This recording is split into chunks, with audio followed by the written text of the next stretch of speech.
감사합니다. 네, 저희가 함께 시작했던 것처럼 2025년도 사경의 교재 재림교회 신앙의 심장 성경으로 푸는 핵심 성소교리 공부를 하고 있습니다. 이 내용이 저희가 지난주에 성소에 대해서 공부를 했었고요. 오늘은 또 다음 주까지는 이제 절기에 대해서 공부를 하게 될 텐데 공부하는 내용이 구약의 제사제도, 또 절기, 그리스도의 제사장 직분, 그리스도의 하늘 성소 봉사, 그리고 성소와 재림전 조사 심판 등 재림교회의 아주 중요한 교리들과 연관되어 있는 성소에 대하여 깊이 있게 배우는 시간입니다.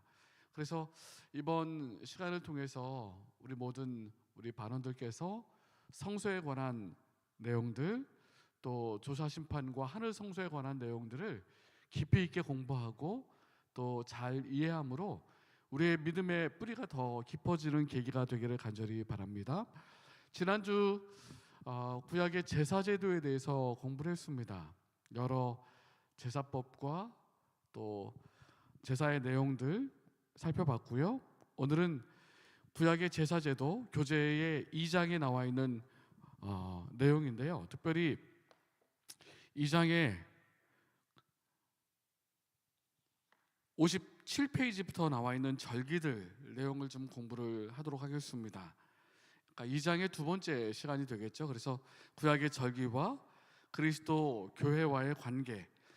지난 시간에 이스라엘 이전의 제사제도에 대해서 배웠고, 부족장 시대의 제사에 대해서 배웠고, 또 이스라엘의 제사 제도에 대해서 배우셨고, 오늘은 구약의 절기, 특별히 유월절, 무교절, 요제절까지 배우시고, 그리고 다음 시간에 오순절, 나팔절, 대속죄일, 장막절 2시간에 걸쳐서 구속의 시간표, 구약의 절기 내용들을 공부하겠습니다. 그리고 마지막 시간에 구약의 성소 제도의 기능, 우리 다음 주에 함께 묶어서 제사 제도에 대해서 함께 그렇게 공부를 하도록 하겠습니다.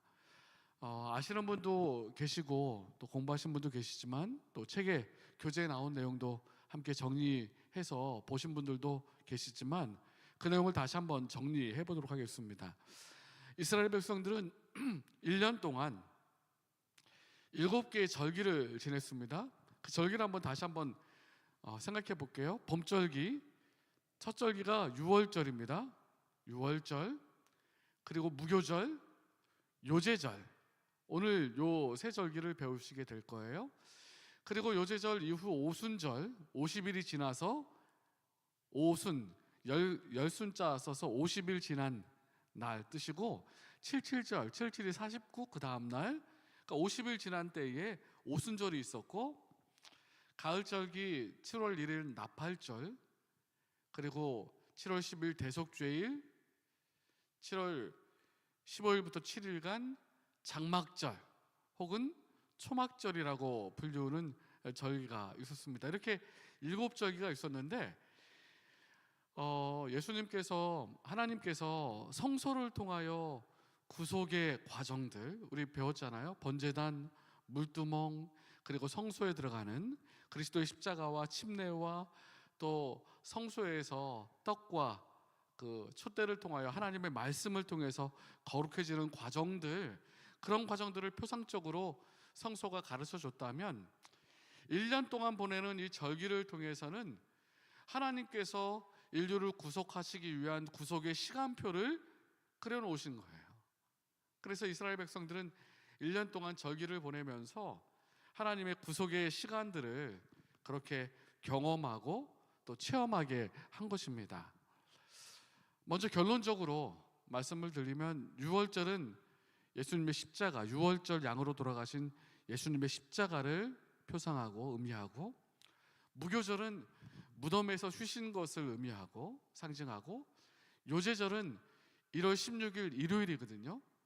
부활, 흔들어 깨우는 것을 의미하고, 또 오순절을 아시는 것처럼 이른비 성령, 오순절 성령 강림을 의미하고, 나팔절은 대속죄일이 가까웠다는 경고의 나팔, 재림운동의 시작, 1833년 역사적으로 그 시간을 표상하고, 대속죄일은 우리가 또 다음 시간에 공부하겠지만 1844년 이후에 조사심판의 시대, 대속죄일의 시대, 은혜의 시간, 그 시간을 표상하는 것이고, 장막절은 이 대속죄일이 끝난 다음에 하늘 지성소에서 그리스도께서 이 땅에 재림하시기 위하여 오시고 하늘나라에서 하나님과 더불어 함께 생활하게 될 것을 상징적으로 가르쳐주는 절기가 장막절, 초막절이 되겠습니다. 그래서 십자가로부터 시작해서 하늘나라에까지의 구속의 과정들을 절기를 통하여 가르쳐 주신 것입니다. 오늘 이 절기 내용 가운데 이 봄절기, 유월절, 무교절, 요제절 내용을 좀 공부하겠는데요. 사실 제가 이 절기를 하루하루씩 가르쳤었거든요. 그러니까는 한 일주일 정도 공부해야 되는 내용인데, 7시간 정도 공부해야 되는 내용인데, 압축하고 줄여가지고 이틀 동안 이 절기를 다 살펴볼 거니까요, 조금 빠르게 진행되고 또 간혹 축약해서 넘어가는 부분도 있음을 좀 양해해 주시면 감사하겠습니다. 첫 번째 절기는 유월절이죠. 유월절의 영어는 패스오버, 넘어감, 유월, 넘어갔다, 이런 뜻이에요. 여러분 아시는 것처럼 애굽에 이스라엘 백성들이 포로되었다가 출애굽하기 전에 열재앙이 있었죠. 열재앙이 있었고 마지막 재앙이 뭐였습니까? 장자의 재앙이었어요.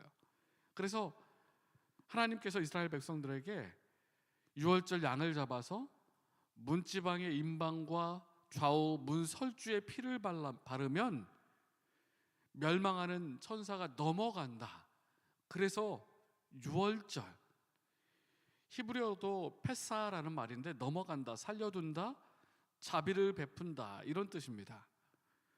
애굽으로부터 해방을 기념하는 절기로 지금도 유대인들은 축제일로 지키고 있습니다. 이 유월절 내용을 조금 더 살펴보면 출애굽기 12장에 유월절 절기에 대한 설명이 나와 있는데, 출애굽기 12장 3절, 너희 매인이 어린 양을 취할지니 각 가족대로 그 식구를 위하여 어린 양을 취하되, 이렇게 말씀하고 있죠. 그러니까 유월절 양은 어린 양이었습니다. 그런데 침례 요한이 예수님을 향하여 증거하는 모습이 요한복음 1장 29절 또 36절에 나와 있어요. 요한이 예수께서 자기에게 나오심을 보고 가로되, 뭐라고 말했습니까? 보라, 세상 죄를 지고 가는 하나님의 어린 양이로다. 이 유월절 양은 예수 그리스도, 이 애굽은 죄의 속박을 상징하거든요. 죄에서 우리를 구원하실 예수 그리스도, 특별히 피 흘림과 십자가의 죽음을 통해서 우리에게 생명을 주실, 구원을 주실 예수 그리스도를 표상하는 것입니다. 어린 양은요. 그래서 사도 바울도 고린도전서 5장 7절에 너희는 누룩 없는 자인데 새 덩어리가 되기 위하여 묵은 누룩을 내어 버리라. 우리의 유월절 양 곧 그리스도께서 희생이 되셨느니라. 유월절 양이 누구라고요? 그리스도. 그래서 유월절 양은 전적으로 그리스도를 표상합니다. 모든 제물이 그리스도를 표상하지만 특별히 유월절 양은 너무나 명확하게 예수님의 십자가를 증거하고 있어요. 그 내용을 좀 더 살펴보겠습니다. 양이 흰색이죠. 그리고 흠없고 흠없는 양을, 어린 양을 취하도록 했습니다. 성결하고 거룩하고 죄 없으신 분, 죄 없으신 예수님을 표상하고 상징하는 것이죠. 마가복음 10장 45절에 인자에 온 것은 섬김을 받으려 함이 아니라 도리어 섬기려 하고 자기 목숨을 많은 사람의 대속물로 주려 함이니라. 대속물로 주려 함이니라. 그리고 요한계시록 5장 6절에도 보니 보좌와 내 생물과 장로들 사이에 어린 양이 섰는데, 예수님이죠. 그런데 일찍 죽임을 당한 것 같더라. 7뿔과 7눈이 있으니. 하늘 보좌를 요한이 봤는데 보좌와 내 생물 또 장로들 사이에 어린 양이 있었는데 일찍 죽음당한 어린 양, 그 대속물, 양으로서 유월절 양으로 이 땅에서 죽음을 당하신 예수님을 표상하는 것입니다. 그런데 그냥 양도 아니고 출애굽기 12장 2절에 보면 사람이나 짐승이나 물어나고 어떤 태생을요? 초태생은 다 거룩히 구별하여 내게 돌리라. 이는 내 것이니라 하시니라. 그러니까 처음 태어난 사람이나 짐승이나 물어나고 처음 태어난 초태생은 다 하나님께 돌렸습니다. 왜요? 로마서 8장 29절에 하나님을 따라 미리 아신 자들로 또한 그 아들의 형상을 본받게 하기 위하여 미리 정하셨으니 그로 많은 형제 중에서 맏아들이 되게 하려 하심이니라. 우리가 다 그리스도의 형제들인데 그리스도께서 맏아들이 되신다. 그래서 초태생은 하나님께 돌리라, 구별하라, 그렇게 말씀하신 거예요. 유월절 양도 처음 난 양으로 그렇게 하나님께 드려야 됐고, 또 출애굽기 12장 5절에 보면 너희 어린 양은 흠없고 1년 된 수컷으로 하되 양이나 염소 중에서 취하라. 베드로전서 1장 19절에 흠없고 점없는 어린 양 같은 그리스도의 보배로운 피로 한 것이니라. 그리스도의 속죄의 피는 흠없고 점없는 그러한 죄 없는, 그래서 히브리서 9장 14절 15절도 성령으로 말미암아 흠없는 자기를 하나님께 드린 그리스도의 피가, 흠없는 자기를. 누가복음 23장에는 빌라도의 평가가 있죠. 대제사장들과 무리들이 예수님을 십자가에 못 박으라 말할 때에 이 사람에겐 죄가 없노라, 이 사람에게서 죄를 찾지 못하였다. 예수님은 실제로 죄가 없으신 분이셨습니다. 흠없는 어린 양이셨어요. 왜냐하면 흠없는 그리스도만이 우리의 대속을 하실 수 있기 때문에, 흠없는 자기를 하나님께 드린 그리스도의 피, 흠없고 점없는 어린 양. 그래서 유월절 양은 흠없는 양으로, 다리가 절거나 이렇게 흠이 있어서는 안 되고 흠없는 또 1년 된 젊은 수컷으로 그렇게 하도록 말씀하신 것입니다. 너무나 예수님을 상징하기에 명확하죠. 그리고 이제 중요한 날짜가 출애굽기 12장에 나오는데, 출애굽기 12장 3절로 6절에 너희는 이스라엘 회중에게 고하여 이르라. 이달 열흘에 너희 메인이 어린 양을 취할지니. 출애굽기 12장을 보면 이달이 해의 첫 달이 되게 하고 라는 표현이 있어요. 몇 월이에요 그러면? 해의 첫 달? 1월.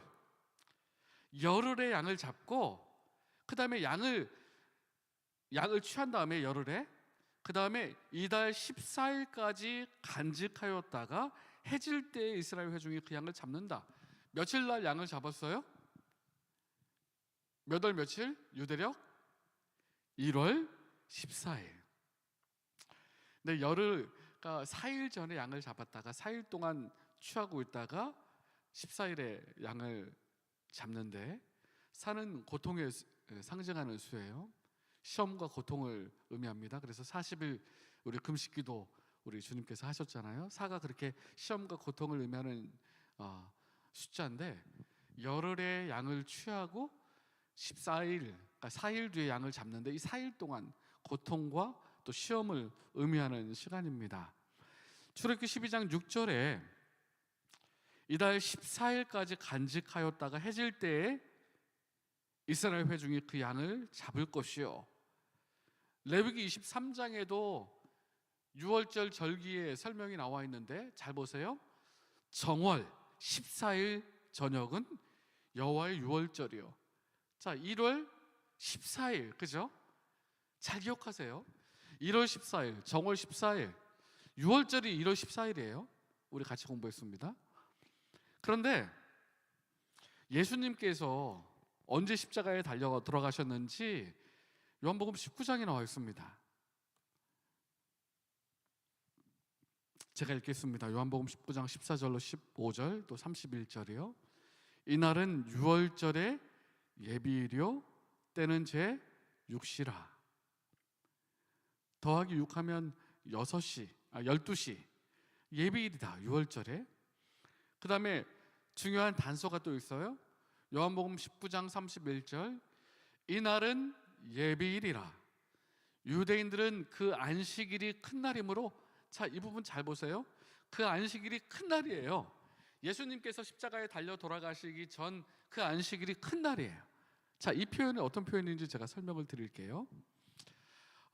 여러분 1월 14일 오늘날 달력도 한번 생각해 보시면 1월 14일이 매주 안식일이 될 수는 없어요. 그죠? 토요일에 어느 때는 일요일도 될 수 있고 월요일도 될 수 있고 이러잖아요. 네, 일요일 월요일 날 이 절기를 지키고 안식일로 지키면 그건 절기 안식일이고, 절기 안식일. 그런데 이 절기 안식일이 제7일 안식일이랑 딱 맞아 떨어지는 때가 있어요. 그때의 표현이 큰 날, 그 안식일 참 큰 날이야, 이렇게 표현했어요.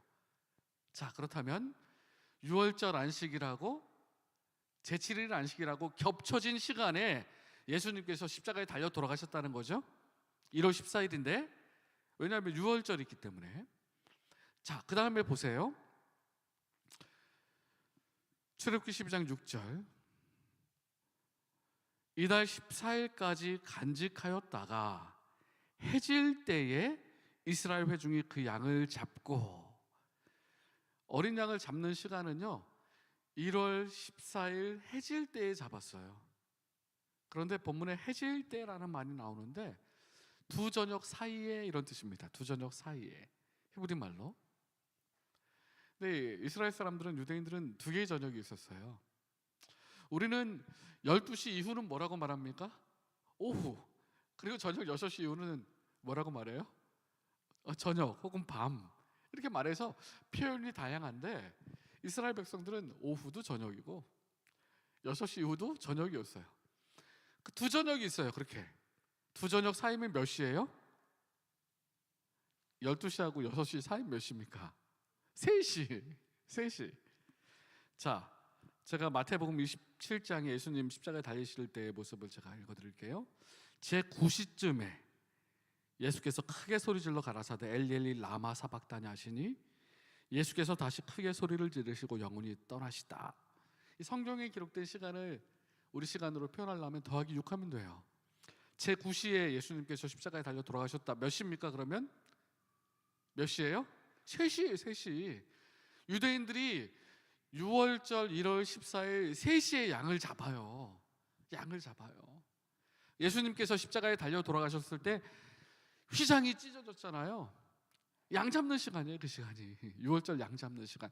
정확하게 양 잡는 그 시간에 예수님께서 십자가에 달려 돌아가셨고, 그리고 곧 안식일이 오기 때문에 제자들과 여인들이 돌아가서 안식일을 지키고 나서 일요일 새벽에 예수님 장사 지나기 위하여 무덤가에 오잖아요. 그러니까 금요일 해질녘에 예수님께서 십자가에 달려 돌아가신 거예요. 6월절 양처럼.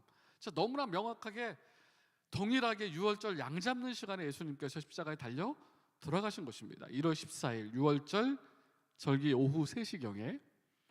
자, 그 다음에 다니엘서를 공부하신 분들은 잘 아세요. 다니엘서 9장에 이 내용을 좀 상세히 공부해야 되는데, 왜냐하면 성서 공부할 때 이 다니엘서 9장이 굉장히 중요하거든요.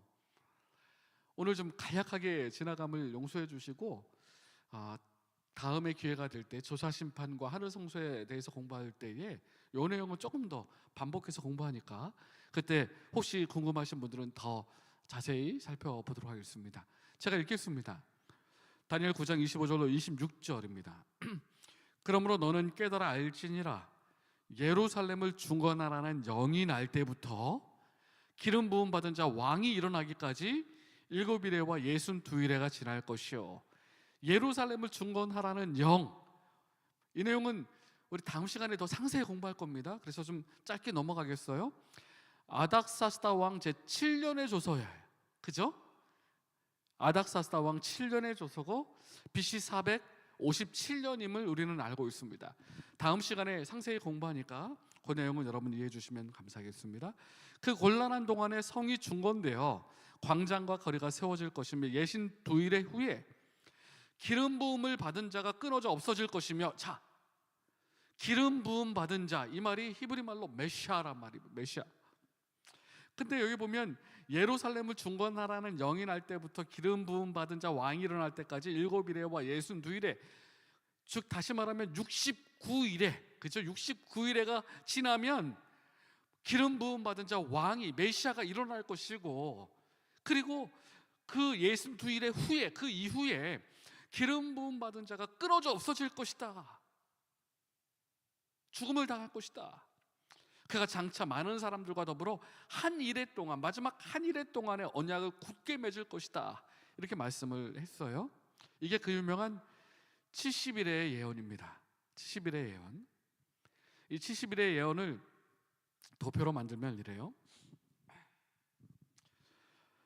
아시는 것처럼 예언상 하루는 민수기 14장 34절, 에스겔 4장 6절의 말씀처럼 하루는 1년이라 연일 원칙에 의해서 예언상 하루는 1년씩 계산을 합니다. 그리고 이 예루살렘을 중건하라는 영이 아닥사스다 왕 7년에 줘서 다음에 더 상세한 그 근거는 공부하겠습니다. BC 457년임을 배웠습니다. 70일에 70주일, 70 곱하기 7하면 몇 년이에요? 491, 490년. 계산해 보니까 BC 457부터 490년을 계산해 보니까 AD 34년이 됩니다. 34년이. 그죠?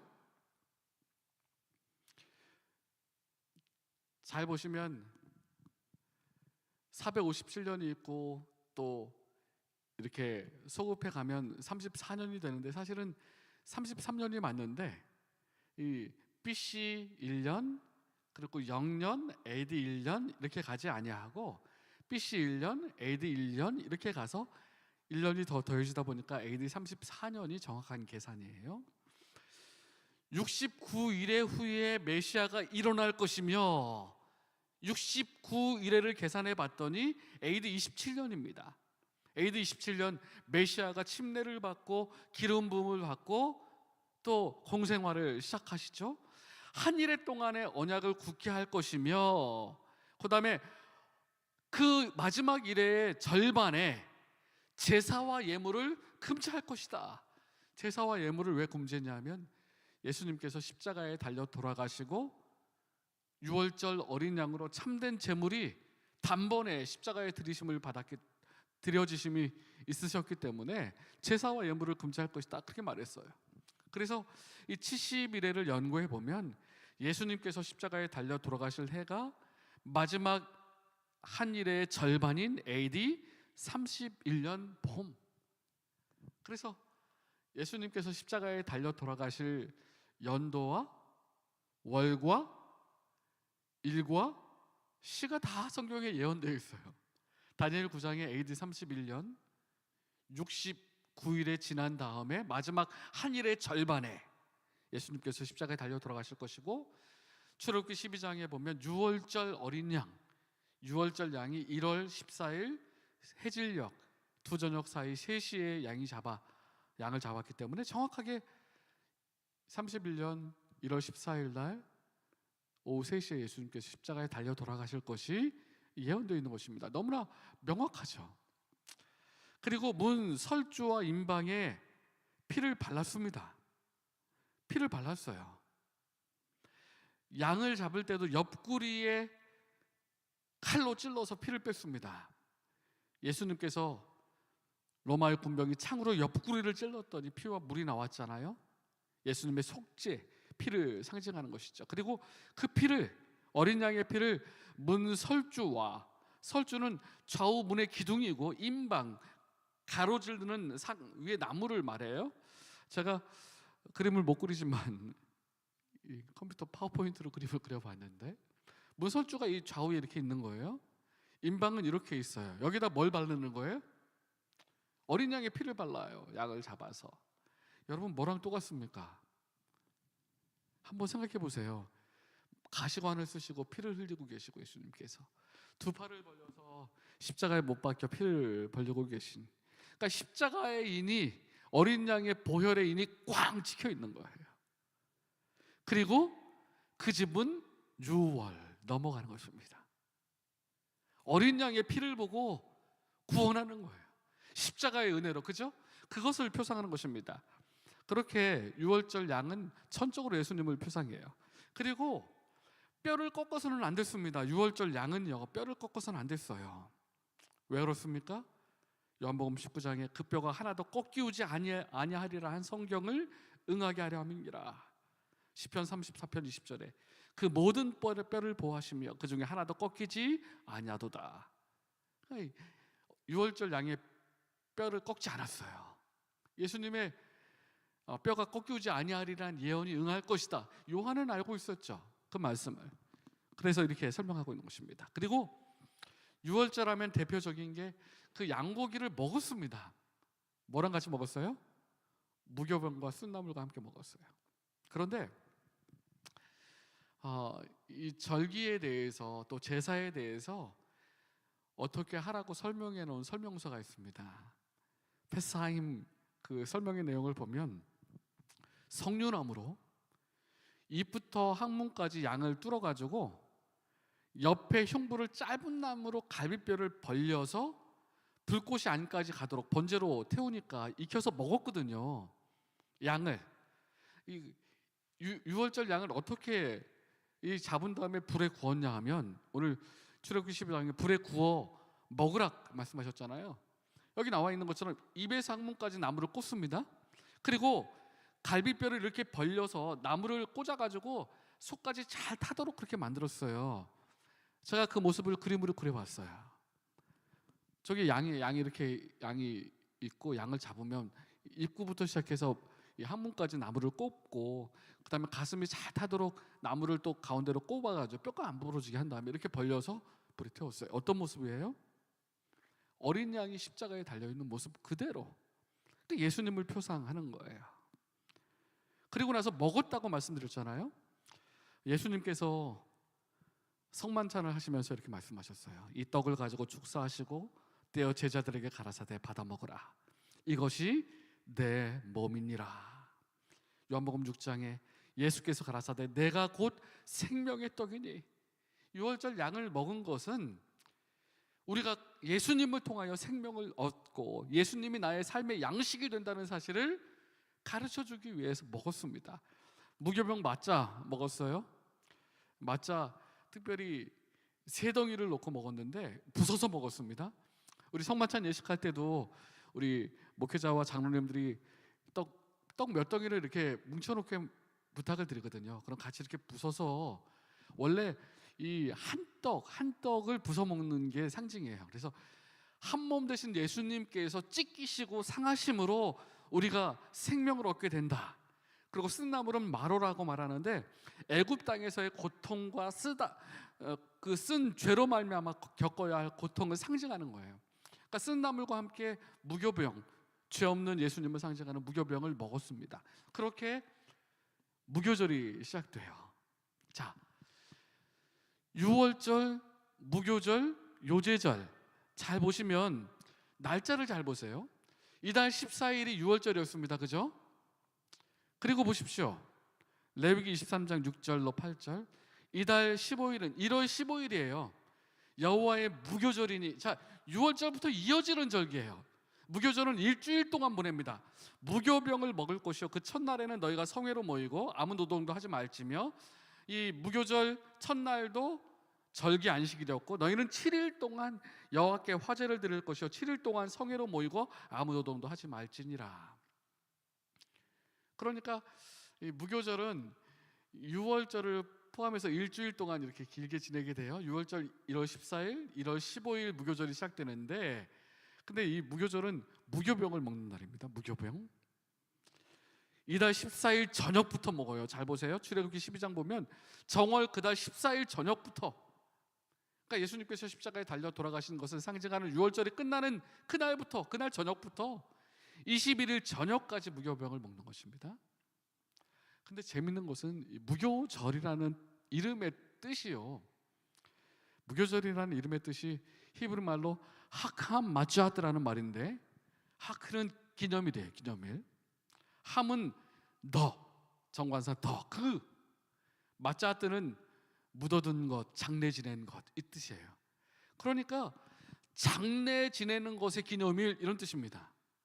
묻어둔 것을 기념하는 날 이런 뜻이에요. 유월절을 포함해서 일주일 동안 드렸습니다. 일주일 동안 무교병을 먹었어요. 누룩 없는 떡을. 무교절은 무엇을 상징하는 날이겠어요? 장사 지낸 것을 기념하는 날, 이런 이름의 뜻이니까 1월 14일 예수님께서 유월절 십자가에 달려 돌아가시고 그 안식일 구속의 기념일로 무덤에 계셨잖아요. 그 무덤에 계신 것을 기념하는 절기가 무교절이에요. 장사 지낸 것의 축제일, 누룩 없는 떡의 경축일, 묻어둔 것을 기념하는 날. 주님께서 십자가에 달려 돌아가시고 무덤에 그 안식일 계실 것을 표상하는 절기입니다. 무교병을 먹었습니다. 무교절 이름처럼 누룩 없는 떡. 유교병을 먹는 자는 백성 중에서 끊쳐졌어요.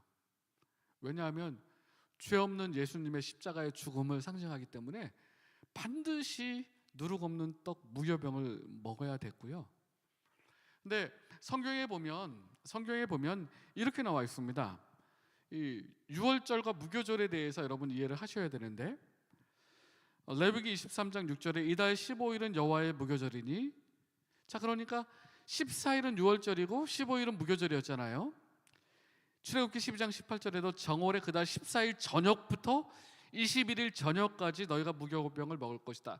무교절은 14일 저녁부터 21일 저녁까지다 라고 말하는데, 신약 성경에 보면 누가복음 22장 1절에 유월절이라 하는 무교절이 가까우매, 또 마가복음 14장 1절에 이틀이 지나면 유월절과 무교절이라, 또 마가복음 14장 12절에 보면 무교절의 첫날 곧 유월절 양 잡는 날에 이렇게 말하고 있잖아요. 그러니까 신약에서 보면은 유월절하고 무교절하고 이렇게 묶여갖고 일주일 동안 묶어 있고, 무교절의 첫날이 유교일이고 유월절이고, 유월절이라고 하는 무교절, 유월절과 무교절 이렇게 표현하면서 이 유월절과 무교절이 이어져 있음을 말해주고 있어요.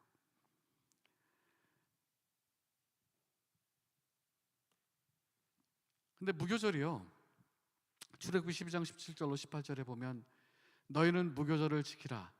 우리 그 유월 천사가 장자 멸하는 장자의 그러한 죽음을 멸한 다음에 출애굽을 하게 되잖아요. 무교절이 무엇을 상징하냐면 이날에 너희가 군대를 애굽 땅에서 인도하여 내셨음이니라. 애굽 땅을 건너서 홍해를 건넌 것을 기념하는 절기, 구약에는요. 신약에는 지금 표상은 예수님 무덤에 계신 것을 상징하는 절기라고 말씀드렸지만, 홍해는 붉은 바다, 죽음의 바다를 의미합니다. 죽음의 바다를 넘는 것을 의미해요. 말씀드린 것처럼 학함 마츠하트라는 말인데, 장례 지낸 것, 묻어둔 것을 기념하는 절기 이런 뜻이에요. 그래서 무교절에 예수님께서 무덤에 계실 것을 상징하는 것입니다. 예수님께서 십자가에 달려 돌아가신 것을 상징하는 것이에요. 그리고 무교병을 먹었는데 특별히 그 말씀 가운데 이사야 53장 10절에 여호와께서 그로 상함을 받게 하시기를 원하사, 이 상함이라는 말이 히브리 말로 다카라는 말인데 부수다, 깨지다 이런 뜻이에요. 그러니까 어린 양이 부서지고 깨지는 거예요. 이 무교병이. 그가 찔림은 우리의 허물을 인하며 그가 상함은 우리의 죄악을 인함이니. 근데 마태복음 27장에 휘장이 위로부터 아래까지 찢어져 둘이 되고, 히브리서 10장 20절에 휘장은 저의 육체니라. 예수님께서 찢어지고 상하심으로 우리에게 구원을 베풀어 주셨다는 것을 상징하는 것입니다. 그런데 재밌는 것은 무교절 때 3일 동안 그 떡 남은 것을 묻어뒀다고 합니다. 3일 동안. 참 재밌죠? 예수님께서 3일 만에 부활할 것을 상징하는 것이죠. 그렇게 절기를 보냈다고 해요. 예수님의 무덤을 상징하는 절기로. 그 다음 절기가 레위기 23장에 보면 요제절인데, 제가 한번 읽어볼게요. 여호와께서 모세에게 일러 가라사대 이스라엘 자손에게 고하여 이르라 너희는 내가 너희에게 주는 땅에 들어가서 너희의 곡물을 거둘 때에 우선 너희의 곡물의 첫 이삭 한 단을 제사장에게 가져갈 것이요 제사장은 너희를 위하여 그 단을 여호와 앞에 연납하도록 흔들되 이스라엘 이튿날 안식일 이튿날 흔들 것이며. 자, 1월 안식일 이튿날 언제예요? 1월 16일이에요. 죄송합니다. 그렇죠. 안식일이 15일이니까 16일. 그리고 일요일 날. 그러니까 14일은 유월절, 15일은 무교절에 계속되는 거. 무교절 가운데 16일 일요일은 요제절이었어요. 그러니까 유월절, 무교절, 요제절은 한 주일에 다 이렇게 이어져서 진행되는 것입니다. 그런데 여호와 앞에 연납되도록 흔들되, 그래서 요제예요. 제사 제도를 구별할 때 제사 드리는 방식에 의해서 구별하는데 번제, 불로 태워드리는 제사입니다. 거제는 제물을 하나님께 이렇게 드는 거예요. 하나님 겁니다. 이렇게 하나님께 드는 게 거제고, 요제는 흔드는 거예요. 흔드는데 경망스럽게 이렇게 좌우로 흔드는 게 아니고 앞뒤로 이렇게 흔들어요. 앞뒤로 곡식단을 이렇게 잡아가지고 앞뒤로 흔듭니다. 앞뒤로. 요제. 그래서 요제절이에요. 흔드는 절기란 말이에요. 그런데 레위기 23장 11절 안식일 이튿날에 흔들 것이며 1월 16일 날 요제절이 드려졌는데 안식일 이튿날이었습니다. 그런데 여러분 아시는 것처럼 안식일 이튿날 일요일에 예수님이 부활하셨죠. 마태복음 28장 1절에 안식구 첫날 되려는 미명에 안식구 첫날을 매우 일찍이 해돋는 때에 예수께서 안식구 첫날 이른 아침에 살아나신 후, 요제절은 흔드는 것은 깨우는 것을 상징해요. 예수님께서 무덤에서 3일 만에 부활할 것을 상징하는 절기가 요제절입니다. 그러니까 요제의 의미가 오늘 본문에 보시면 사실 요제절에 물론 표상적으로 예수님의 부활을 상징하는 절기지만 곡식을 거둘 때에 곡식의 첫 이삭 한 단을 제사장에게 가져갈 것이요, 그러니까 나의 모든 소유는 하나님 겁니다 하고 처음 곡식 얻은 한 단을 하나님께 바치는 거예요. 하나님께 드리면 제사장이 앞뒤로 요제로 드려요. 하나님, 우리 신병성 저 성도가 농사 지어가지고 이렇게 곡식단을 가져갔습니다. 하나님께 드립니다 하면 하나님이 그래 잘 받았다, 다시 너에게로 가져가라. 흔드는 거예요. 하나님께 드립니다. 그럼 하나님이 다시 되돌려 주시고, 요제입니다. 그렇게 하나님의 소유를 하나님께 드린다는 의미가 있어요. 그런데 첫 이삭 한 단을 가져가라. 한 단을 가져가라. 그리스도께서 죽은 자 가운데에서 다시 살아나사 잠자는 자들의 첫 열매가 되셨다. 첫 곡식단, 첫 열매, 부활의 첫 열매. 그런데 곡식단 한 단을 가져갔잖아요. 마찬가지로 예수님께서 부활하실 때에 마태복음 27장에 보면 땅이 진동하며 바위가 터지고 무덤들이 열리며 자던 성도들의 몸이 많이 일어나되 예수 부활 후에 저희가 무덤에서 나와서 거룩한 성에 들어가 많은 사람에게 보이니라. 예수님께서 부활하시면서 혼자 부활하신 게 아니라 그리스도 안에서 잠자던 많은 영혼들이 한 묶음으로 부활했어요. 부활 후에 무덤에서 나와서 많은 사람에게 보였습니다. 그죠? 그래서 한 단을 제사장에 가져가고 한 단을 흔들어 깨워서 요제로 드렸다, 그렇게 표현하고 있는 것이에요. 그러니까 예수님의 부활을 표상하는 절기인 것입니다. 오늘 봄절기 유월절과 무교절과 요제절 내용을 배웠는데요, 마지막 요제절은 부활을 상징하는데 고린도전서 15장 16절로 18절에 만일 죽은 자가 다시 사는 것이 없으면 그리스도도 다시 사신 것이 없었을 터이요 그리스도께서 다시 사신 것이 없으면 너희의 믿음도 헛되고 너희가 여전히 죄 가운데 있을 것이다. 요한복음 5장 28절로 29절에 이를 기이 여기지 말라. 무덤 속에 있는 자가 다 그의 음성을 들을 때가 오나니 선한 일을 행한 자는 생명의 부활로 악한 일을 행한 자는 심판의 부활로 나오리라. 여러분, 이 요제절은 일차적으로 먼저 예수님께서 무덤 가운데서 부활하실 것을 표상하는 절기이기도 하지만 그리스도 안에서 그리스도께서 부활하실 때에 잠자던 영혼들이 함께 부활하여 성에서 예루살렘 성에서 사람들을 만났던 것처럼 주님께서 오시는 그날 믿음의 자녀들이 생명의 부활로 일어나서 주님을 만나게 되는 궁극적인 부활을, 주님께서 오시는 그날의 부활을 표상하기도 합니다. 십자가의 은혜로 어린 양의 보혈을 통하여 구원을 얻은 백성들이 생명의 부활, 또 주님께서 오시는 그날 영원한 생명을 얻게 될 것을 상징하는 절기예요. 자, 오늘 저희가 구속의 시간표 6월절, 무교절, 요제절에 대해서 배웠습니다. 그죠? 한 시간 동안 제가 이 한 절기씩 한 시간씩 배워야 되는데 제가 좀 빨리 좀 지나갔어요. 그래서 십자가, 무덤, 부활을 표상하는 봄절기, 예수님의 십자가 중심이죠. 그리고 이제 오순절, 성령, 나팔절, 대속죄일, 그리고 장막절, 다음 주에 다음 시간에 한 번 더 배우면서 이 이스라엘 절기에 대해서 정확하게 배우고, 또 구속의 시간표, 또 우리 삶에 우리가 어떠한 지금 역사적 시간들을 보내고 있는지 조금 더 깊이 있게 살펴보도록 하겠습니다. 함께 참여해 주셔서 감사하고요. 우리 묵상 기도하고 마치도록 하겠습니다.